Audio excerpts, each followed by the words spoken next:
ভাই নবীদের শান কি বর্ণনা করব। আল্লাহর পরে যার মর্যাদা, যার শ্রেষ্ঠত্ব, যার সুনাম, যার মাকাম, যার জন্য আসমান সৃষ্টি করা হয়েছে, জমিন সৃষ্টি করা হয়েছে, যার আগমনে আসমান খুশি হয়েছে, জমিন খুশি হয়েছে, যার আগমনের সংবাদ দিয়ে গেছেন নবী আম্বিয়ায়ে কেরামগণ, যার আগমনের কথা বলা হয়েছে তাওরাতে, জাবুরে, ইঞ্জিলে, যার আগমনে আলোকিত হয়েছিল আমেনার ঘর, বরকতময় হয়েছিল, গোটা দুনিয়া ধসে পড়েছিল, কেসরা কায়সারের রাজপ্রাসাদ নিভে গিয়েছিল, 1000 বছরের প্রজ্বলিত অগ্নিগিরি, যার আগমন হয়েছিল সুবহে সাদিকের সময়, যার আগমনে খুশি হয়ে আবুল আহাব বাদিয়াজাত করেছিল, প্রকম্পিত হয়েছিল কাবাগরের মূর্তিগুলো, যার আগমনে তাওহীদের সূচনা হয়েছিল নতুন করে, যার আগমন হয়েছিল কুফর শিরিক বেদাতের কবর রচনা করার জন্য, যার জবান থেকে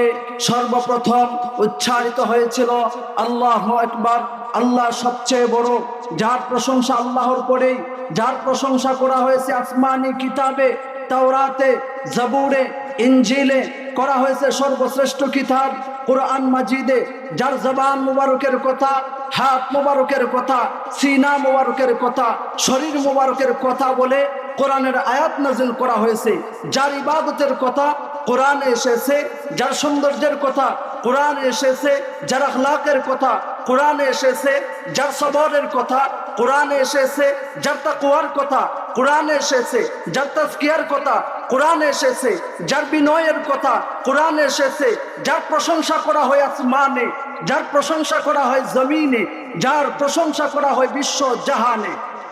শুধু তাই নয়, যার উপর সব সময় রহমত বর্ষণ করেন আল্লাহ সুবহানাহু ওয়া তাআলা, যার উপর দুরূদ পাঠ করেন সমস্ত ফেরেশতা, যার উপর দুরূদ পাঠ করেন জগতের মানুষেরা, যিনি জন্মের আগে পরে সব সময় প্রশংসিত, যার নামই হলো মুহাম্মদ মানে প্রশংসিত, যার উপাধি হলো আল আমিন সাদিক, যাকে নাম ধরে ডাকতে নিষেধ করা হয়েছে, যাকে সুন্দর সুন্দর উপাধি দিয়ে ইয়া আইয়ুহাল মুজাম্মিল, ইয়া আইয়ুহাল মুদ্দাসসির, ইয়াসিন, তাহার মতো সোহাগ বড় নাম দিয়ে সম্বোধন করা হয়েছে, যার সামনে উঁচু আওয়াজে কথা বলতে নিষেধ করা হয়েছে, যার শরীর মোবারকে মশা মাছি বসা বলতে হারাম করা হয়েছে, যার চেহারা মোবারক ছিল হাস্যোজ্জ্বল, যার সৌন্দর্য ছিল বর্ণনাতীত, যিনি হাসলে মুক্তা জড়ত, যার শ্বাস প্রশ্বাসে খুশবু জড়ত, যার হৃদয় ছিল কোমল, যার বুকে ছিল উম্মতের প্রতি দরদ, যার জবান থেকে হেদায়েতের নূর প্রসারিত হয়েছে।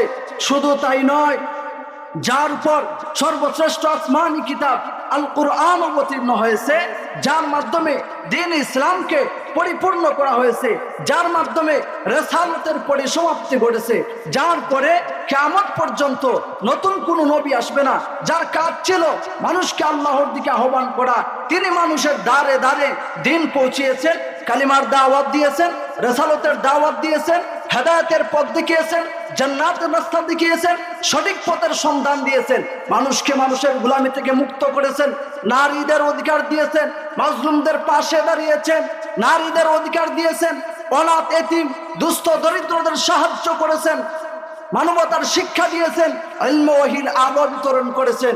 শুধু তাই নয়, দ্বীনের জন্য নির্যাতিত হয়েছেন, তায়েফের ময়দানে অত্যাচারিত হয়েছেন, আবু জাহেলের হাতে অপমানিত হয়েছেন, উতবা সাইবা ওয়ালিদ ইবনে মুগিরার কাছে দ্বীনের জন্য জেল কেটেছেন, আবু তালিবের গাড়িতে হিজরত করেছিলেন, মাতৃভূমি ছেড়ে আত্মগোপন করেছিলেন, গারে সুরে ছিলেন তিনি বদরের প্রান্তরে, দান্দান মুবারক শহীদ হয়েছে উহুদের যুদ্ধে, খন্দক হুনাইন সহ নেতৃত্ব দিয়েছেন 27টি যুদ্ধে, প্রতিষ্ঠিত করেছিলেন ইসলামী রাষ্ট্র, তৈরি করেছিলেন খেলাফতের সোনালী সমাজ, যেই সমাজে অন্যায়, অনাচার, অবিচার, জুলুম, অত্যাচার, নির্যাতন, খুন খারাপি, ফেতনা ফাসাদ কোনো কিছুই ছিল না। তিনি সাহাবীদের ভালোবাসতেন, সাহাবীরাও তাকে সীমাহীন মহব্বত করতেন, তার সোহবতে সংস্পর্শে সাহাবাদের 10 জন দুনিয়াতে থাকতেই জান্নাতের সুসংবাদ পেয়েছেন।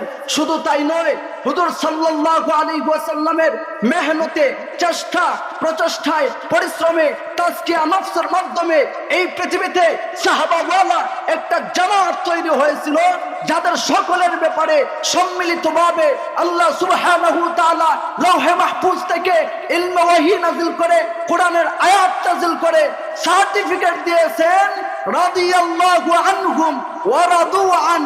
তাদের উপর আল্লাহ তাআলা সন্তুষ্ট, তারাও তাদের মহান মালিক আল্লাহ তাআলার উপর সন্তুষ্ট। শুধু তাই নয়, নবী মুহাম্মদুর রাসূলুল্লাহ তিনি যেমন ছিলেন লজ্জাশীল, তেমন ছিলেন বিনয়ী, যেমন ছিলেন সত্যবাদী, তেমন ছিলেন আমানতদার, ওয়াদা অঙ্গীকার পূরণকারী। তিনি বড়দের সম্মান করতেন, ছোটদের স্নেহ করতেন, মানুষদের ভালোবাসতেন। তিনি সমস্ত নবীদের সরদার, সমস্ত আম্বিয়াদের সরদার, সমস্ত নেতাদের নেতা, সমস্ত নবীদের সরদার, সরদারে দু জাহান, সৈয়দুল আউয়ালিন ওয়াল আখিরিন, শাফিয়ে মাহশার, সাকিয়ে কাউসার, মদিনাহ কা তাজদার, আফতাবে নবুয়ত, শাহনশাহে রিসালত, যার সম্পর্কে কোরআন বলছে তিনি শুধুমাত্র মক্কার কুরাইশ বংশের নবী ছিলেন না, তিনি শুধুমাত্র তায়েফার ইয়ামনের নবী ছিলেন না, তিনি শুধুমাত্র শাম আর সিরিয়ার নবী ছিলেন না, তিনি শুধুমাত্র মক্কার মদিনার নবী ছিলেন না, তিনি শুধুমাত্র আরব দেশের নবী ছিলেন না। কোরআন বলছে ওয়ামা আরসালনাকা ইল্লা রাহমাতাল লিল আলামিন, আসমানের জন্য, জমিনের জন্য, জিনদের জন্য, ইনসানদের জন্য, মানবের জন্য, দানবের জন্য, মালাইকাতের জন্য, যত কিছুর জন্য রব আল্লাহ রব্বুল আলামিন সাত আসমানের জন্য, সাত জমিনের জন্য, জিনদের জন্য, ইনসানদের জন্য, মালাইকাতের জন্য, সমস্ত মাখলুকাতের জন্য নবী, রাসূল, পয়গম্বর হিসাবে প্রেরিত হয়েছিলেন হযরতে মুহাম্মদ মুস্তাফা সাল্লাল্লাহু আলাইহি ওয়াসাল্লাম। প্রিয় নবী হযরত মুহাম্মদুর রাসূলুল্লাহ সাল্লাল্লাহু আলাইহি ওয়াসাল্লামের শানে একখানা আয়াত আপনাদের সামনে পাঠ করেছিলাম, ওয়ামা আরসালনাকা ইল্লা রাহমাতাল লিল আলামিন। এই হচ্ছে শানে মুস্তাফা সাল্লাল্লাহু আলাইহি ওয়াসাল্লাম। নবীদের শান কি বর্ণনা করব ভাই? কবি বলছেন ইয়া সাহিবাল জামাল ওয়া ইয়া সাইয়্যিদাল বাশার মিন ওয়াজহিকাল মুনীর লাকাদ নাওয়ারাল কামার লা ইউমকিনু সানাউ কামা কানা হাক্কুহু বাদ আজ খুদা বুজুর্গ তো কিসসা মুখতাসার আপ খায়রুল বাশার আপ খায়রুল ওয়ারা बाद अल्लाह के आला रुतबा तेरा। নবী মুহাম্মদুর রাসূলুল্লাহ সাল্লাল্লাহু আলাইহি ওয়াসাল্লামের শানে আরো কিছু কথা বলেই আমি আমার আলোচনা শেষের দিকে নিয়ে যাব বিইজনিল্লাহ। যে আয়াত পাঠ করেছি যে নবীজি সাল্লাল্লাহু আলাইহি ওয়াসাল্লামকে আল্লাহ সুবহানাহু ওয়া তাআলা এই জগতের জন্য রহমত হিসাবে প্রেরণ করেছেন। কিভাবে নবীজি রহমত ছিলেন এই জগতের জন্য? নবীজি সাল্লাল্লাহু আলাইহি ওয়াসাল্লামের ব্যাপারে হাদিসের মধ্যে এসেছে ইন্নাকা লাতাসিলুর রাহিমা ওয়া তাহমিলুল কাল্লা ওয়া তুকসিবুল মাদুমা ওয়া তুঈনু আলা নওয়াইবিল হক। নবীজি সাল্লাল্লাহু আলাইহি ওয়াসাল্লাম আত্মীয়দের সঙ্গে সম্পর্ক বজায় রেখে জীবন যাপন করেছেন। তিনি দুর্বলদের সাহায্য করেছেন, তিনি মাজলুমদের সাহায্য করেছেন, তিনি অনাথ এতিম দুস্থ দরিদ্রদের সাহায্য করেছেন এবং সত্যে হকের উপর প্রতিষ্ঠিত থেকে যে মানুষগুলোর উপর ঝড় তুফান আসতো তিনি তাদের সাহায্য করতেন। শুধু তাই নয়, নবীজি সাল্লাল্লাহু আলাইহি ওয়াসাল্লামের দয়া আর ইহসান কি পরিমাণ ছিল যে নবীজি বলেছেন আনা আখুযু বিহুজাজিকুম আনিন নার, আমি তোমাদেরকে টেনে টেনে জাহান্নামের আগুন থেকে বাঁচার রাস্তা দেখিয়েছি। আল্লাহ সুবহানাহু ওয়া তাআলা তার হাবিব সম্পর্কে বলেছেন কিভাবে আমার নবী জগতের জন্য, বিশ্বভুবনের জন্য রহমত ছিল জানো? কুনতুম আলা শাফা হুফরাতিন মিনান নার ফানকাদাকুম মিনহা। আইয়ামে জাহিলিয়াতের যুগে এবং সারা বিশ্বে গোটা দুনিয়ার এমন একটা অবস্থা হয়েছিল যে ভালো কাজ বলতে কিছু ছিল না, নেক কাজ বলতে কিছু ছিল না। মানুষেরা আল্লাহর গোলামি করতো না, আল্লাহর গোলামির পরিবর্তে মুশরিক হইতো, কাফির হইতো, বেদিন হইতো। তারা মাছের পূজা করত, গাছের পূজা করত, মূর্তি পূজা করত, চন্দ্রের পূজা করত, সূর্যের পূজা করত। অর্থাৎ আল্লাহকে বাদ দিয়ে যত গুনাহ আছে, আকাম আছে, কুকাম আছে, সব কিছু করে আল্লাহ সুবহানাহু ওয়া তাআলা বলেন ওই যুগের মানুষের এমন হালত হয়েছিল যে জাহান্নামের একেবারে কিনারে দাঁড়িয়েছিল, যে আর কিছুক্ষণ পরেই তারা জাহান্নামে পড়ে যাবে। এমন হালত থেকে নবী মুহাম্মদুর রাসূলুল্লাহ তাদেরকে এমন এক অবয়ব বাণী শোনাইলেন, তাদেরকে এক ইলাহের সন্ধান দিলেন, তাদেরকে কোরআন সুন্নাহ ইলমে ওহীর আলোয় আলোকিত করে সোনার মানুষে পরিণত করেছিলেন। কি ছিল সেই যুগের হালত? যেই যুগটাকে আইয়ামে জাহিলিয়াতের যুগ বলা হয়। বলে ওই যুগে মানুষ ভালো আর খারাপ বলতে কোনো কিছু পার্থক্য করতো না। সব মানুষের নেশার পেশা ছিল খারাপ কাজ করা, মদ খাওয়া, জুয়া খেলা, হত্যা করা, জিনা করা, ব্যভিচার করা। আপন ভাই তার বোনকে ব্যবহার করত, আপন ভাই তার মাকে ব্যবহার করত। যেই সমাজের মধ্যে ন্যায় ইনসাফ বলতে কিছু ছিল না, যেই সমাজের মানুষদের নেশার পেশা ছিল সবলরা দুর্বলদেরকে অত্যাচার করত, নির্যাতন করত, সেই যুগের মানুষকে নবী মুহাম্মদুর রাসূলুল্লাহ ইলমে ওহীর আলোয় আলোকিত করে এমন ভাবে প্রস্তুত করেছিলেন, তৈরি করেছিলেন, যাদের সম্পর্কে আজ ইতিহাসের মধ্যে লেখা আছে তারা স্বর্ণ যুগের মানুষ এবং সোনালী যুগের মানুষ। আল্লাহু আকবার। অথচ সেই মানুষদেরকে কোরআনের শিক্ষা দিতে যাইয়া, কোরআন হাদিসের দাওয়াত দিতে যাইয়া, তাওহীদের দাওয়াত দিতে যাইয়া, কালিমার দাওয়াত দিতে যাইয়া, রিসালাতের দাওয়াত দিতে যাইয়া নবীজি সাল্লাল্লাহু আলাইহি ওয়াসাল্লাম কি পরিমাণ কষ্ট করেছেন, ত্যাগ তিতিক্ষা স্বীকার করেছেন। যে মক্কার ওই সমস্ত কাফের মুশরিক বেদিনদের কাছে নবীজি সাল্লাল্লাহু আলাইহি ওয়াসাল্লাম একাধিকবার দ্বীনের দাওয়াত নিয়ে যাইতেন। হাদিসের মধ্যে ঘটনা পাওয়া যায় যে নবীজি সাল্লাল্লাহু আলাইহি ওয়াসাল্লাম এক আবু জাহেল যে সবচেয়ে বেশি নবীজি সাল্লাল্লাহু আলাইহি ওয়াসাল্লামকে অত্যাচার করেছে, নির্যাতন করেছে, সে আবু জাহেলের সঙ্গে সাক্ষাৎ হইলেই হুজুর আগে কালিমার দাওয়াত দিতেন। একদিন রাত্রিবেলা হুজুর সাল্লাল্লাহু আলাইহি ওয়াসাল্লাম ঘুমাইতে পারতেছিলেন না। মনে মনে ভাবলেন, হায় রে, যদি আমার পাড়া প্রতিবেশী, আমার গোষ্ঠীর প্রভাবশালী লোকগুলা কালিমা পড়তো, ইসলাম গ্রহণ করত, তাহলে আমার কবরটা অনেক শক্তিশালী হইতো।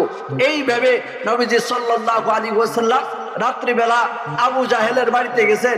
যায় দরওয়াজায় গেটে দাঁড়িয়ে ডাক দিচ্ছেন, চাচা বাড়িতে আসেন, একটু বের হয়ে আসেন। আবু জাহেল আসার পরে নবীজি সাল্লাল্লাহু আলাইহি ওয়াসাল্লাম তাকে গভীর রাত্রিতে কালিমার দাওয়াত দিলেন, শান্তির বাণী শুনাইলেন, পরকালের জান্নাতের সুসংবাদের কথা শুনাইলেন, জাহান্নামের চির আযাবের কথা শুনাইলেন। কিন্তু সে নবীজি সাল্লাল্লাহু আলাইহি ওয়াসাল্লামের মোবারক চেহারা, যে চেহারার মধ্যে জীবনে কোনোদিনও মশা মাছি পর্যন্ত বসতে পারে নাই, সেই সুন্দর সোনালী চেহারার মানুষটাকে অত্যাচার নির্যাতন করলো। এমনি ভাবে ওই জাহিলি সমাজকে পরিবর্তন করতে নবীজি সাল্লাল্লাহু আলাইহি ওয়াসাল্লাম একাধিকবার অসংখ্যবার কাফের মুশরিকদের কাছে গেছেন ইসলামের দাওয়াত নিয়ে, এবং বিপরীতে কাফেরদের দ্বারা তিনি অসংখ্য অত্যাচার নির্যাতন উপহার পেয়েছিলেন। নবীজি সাল্লাল্লাহু আলাইহি ওয়াসাল্লাম যার সম্পর্কে আল্লাহ সুবহানাহু ওয়া তাআলা বলছেন, ওয়া মা আরসালনাকা ইল্লা রাহমাতাল লিল আলামিন। আল্লাহ সুবহানাহু ওয়া তাআলা বলেন, আমি আমার হাবিবকে জগৎবাসীর জন্য রহমত হিসাবে প্রেরণ করলাম। সেই রহমতের নবীর করুণ কাহিনীগুলো আপনাদেরকে একটু শোনাই। যেই মানুষদের সাথে নবীজির বড় ভালো সম্পর্ক ছিল, যেই নবীজির চরিত্র আদর্শ দেখে মক্কার কাফের মুশরিক বেঈমানেরা আল আমিন আর সত্যবাদী, বিশ্বস্ত এবং আমানতদার ইত্যাদি ভালো ভালো গুণ দিয়া, লকব দিয়া তাকে সম্বোধন করছিল। কিন্তু যখন থেকে নবী মুহাম্মদুর রাসূলুল্লাহ এক ইলাহের দাওয়াত দিলেন, কোরআন সুন্নাহর কথা বললেন, দ্বীন ও শরীয়তের কথা বললেন, তখন তারা কি পরিমাণ নবীজির সাথে খারাপ আচরণ করতেছিল। নবীজি সাল্লাল্লাহু আলাইহি ওয়াসাল্লাম খানায়ে কাবা বাইতুল্লাহর সামনে একদিন নামাজ পড়তেছিলেন। হুজুরে পাক সাল্লাল্লাহু আলাইহি ওয়াসাল্লামের ইবাদত, এত ভালো ইবাদত ছিল। মাওলার সাথে তার কেমন সম্পর্ক ছিল যে নবীজি যখন নামাজে দাঁড়াইতেন লম্বা সময় কিয়াম করতেন, লম্বা সময় রুকু করতেন, সেজদা করতেন।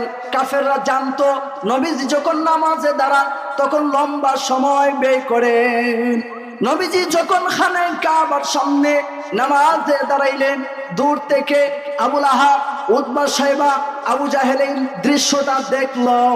একটা কঠোর কাফের ছিল এখানে, তার নাম হইল উকবা ইবনু আবু মুআইদ। এই শয়তান আশপাশের সমস্ত কাফেরদেরকে লক্ষ্য করে বলল, ওই যে মুহাম্মদ নামাজের মধ্যে দাঁড়িয়েছে, যখন সে সেজদায় যাবে অমুক জায়গায় একটা মরা উটের নারী বুড়ি আছে, ওইটা আইনা মুহাম্মদের মাথার মধ্যে রেখে দিবা।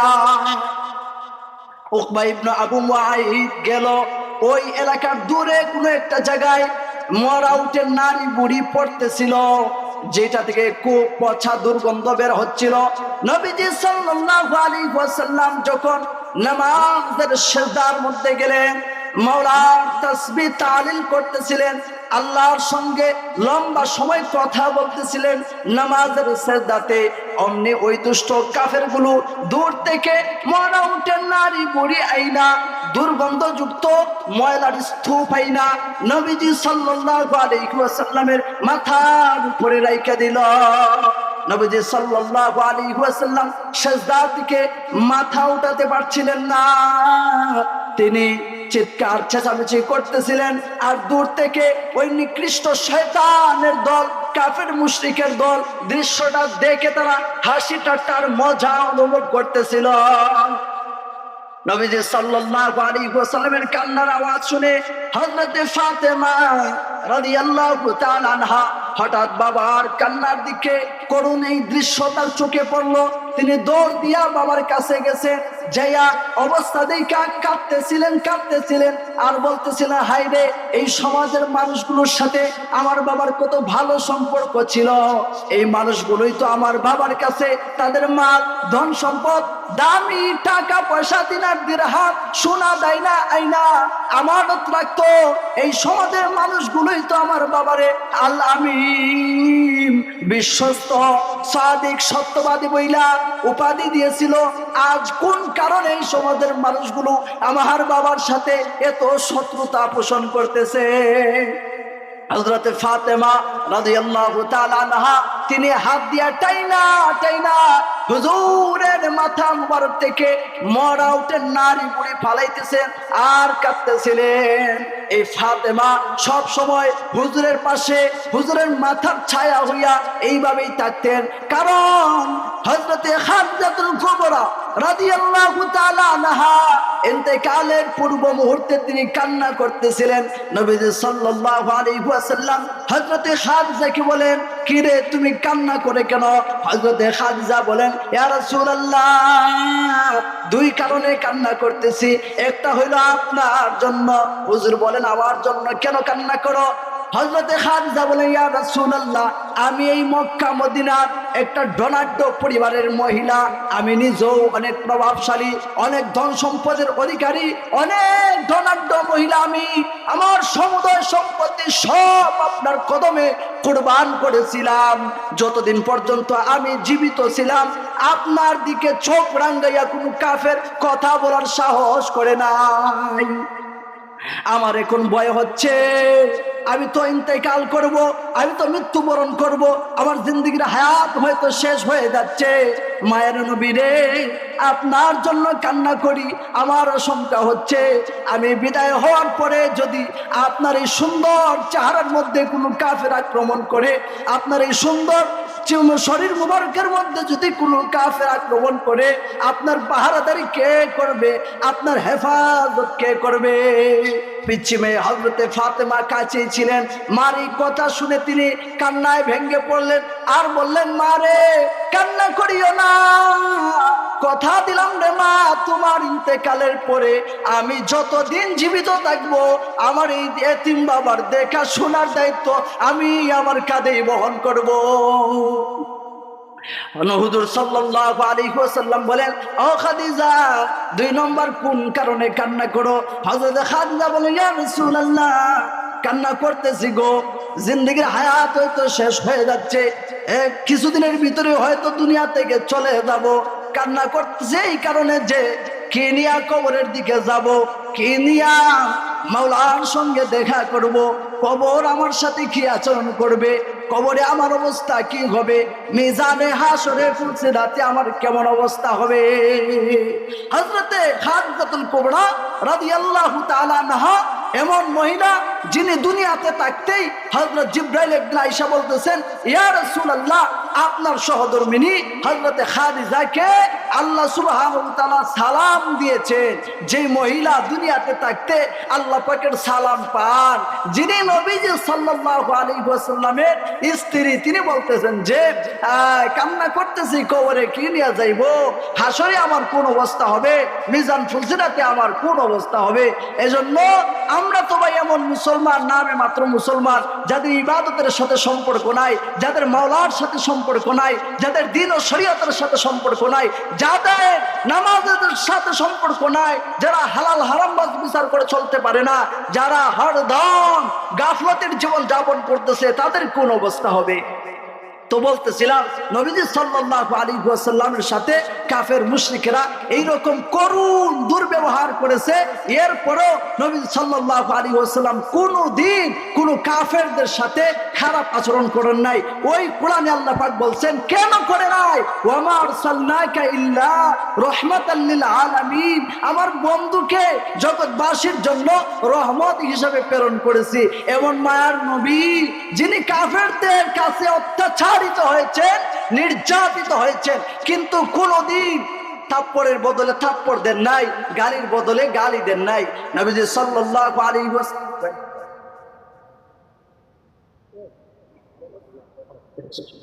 নবীজি সাল্লাল্লাহু আলাইহি ওয়াসাল্লামের ছোট্ট আরেকটা ঘটনা বয়ান করে শেষ করে দেব।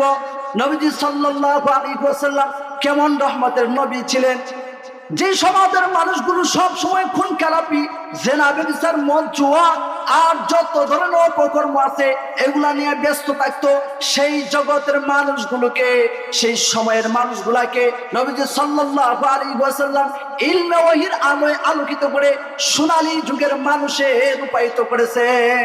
নবীজি সাল্লাল্লাহু আলাইহি ওয়াসাল্লাম যে উম্মতের জন্য রহমত হিসেবে প্রেরিত হয়েছেন, হুজুর সাল্লাল্লাহু আলাইহি ওয়াসাল্লাম তায়েফের ময়দানে যেয়া তায়েফের কাফেরদেরকে দ্বীনের দাওয়াত দিচ্ছিলেন। ভাবছিলেন যে হায়রে, মক্কাতে আমার গোষ্ঠীর লোকেরা হয়তো এই দেশের মানুষ হিসেবে আমার কথা শুনতেছে না, আমার দাওয়াত গ্রহণ করতেছে না, যাই একটু দেশের বাইরে তায়েফে যেয়ে একটু দ্বীনের দাওয়াত দেই। নবীজি সাল্লাল্লাহু আলাইহি ওয়াসাল্লাম যখন তায়েফের মধ্যে দ্বীনের দাওয়াত নিয়ে যাইতেছিলেন, ওই তায়েফের মানুষদেরকে যখন দ্বীন ও ইসলামের কথা, শরীয়তের কথা, জান্নাতের কথা, জাহান্নামের কথা, পরকালের কথা বললেন, তায়েফের মানুষ গ্রহণ করবে তো দূরের কথা, নবীজির সাথে কেমন খারাপ আচরণ করেছিল, যে পাথর দিয়া পাথর বৃষ্টি করতেছিল, সামন থেকে, পিছন থেকে, ডান থেকে, বাম থেকে, চতুর্দিক থেকে তীরের মতো হুজুরকে পাথর দ্বারা আঘাত করতেছিল।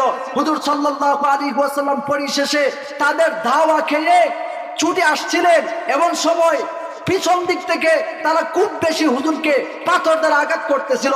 হুজুর সাল্লাল্লাহু আলাইহি ওয়াসাল্লাম অজ্ঞান হয়ে মাটিতে পড়ে গিয়েছিলেন। হুজুর সাল্লাল্লাহু আলাইহি ওয়াসাল্লামকে অজ্ঞান অবস্থায় হযরতে জিবরাইল আলাইহিস সালাম আয়েশা উহুদ পাহাড়ের উপরে উঠাইয়া নিছেন এবং নবীজির খেদমত করতেছেন। নবীজি সাল্লাল্লাহু আলাইহি ওয়াসাল্লামের হুশ আসার পরে হযরত জিবরাইল বলতেছেন, ইয়া রাসূলুল্লাহ, পাহাড়ের দায়িত্বে নিয়োজিত ফেরেশতাকে নিয়ে আসছি, আপনি একটাবার শুধু অনুমতি দিন, এই কাফেরদেরকে, মুশরিকদেরকে, জালেমদেরকে মাটি উল্টাইয়া, পাহাড় উল্টাইয়া ধ্বংস করে দিব। নবীজি সাল্লাল্লাহু আলাইহি ওয়াসাল্লাম এত অত্যাচারিত, নির্যাতিত, নিপীড়িত হওয়ার পরেও বলছিলেন, জিবরাইল, আমি মুহাম্মাদুর রাসূলুল্লাহ, আমার জীবনের মধ্যে কলঙ্কের দাগ লাগাতে চাই না। কত নবী এই জগতে আসছিলেন, যারা তাদের উম্মতদেরকে বদদুয়া দিয়া ধ্বংস কইরা দিয়েছেন, উম্মতকে দিনের দাওয়াত দিয়েছেন, তারা গ্রহণ করে নাই, বদদুয়া দিয়েছেন, ধ্বংস হয়ে গেছে।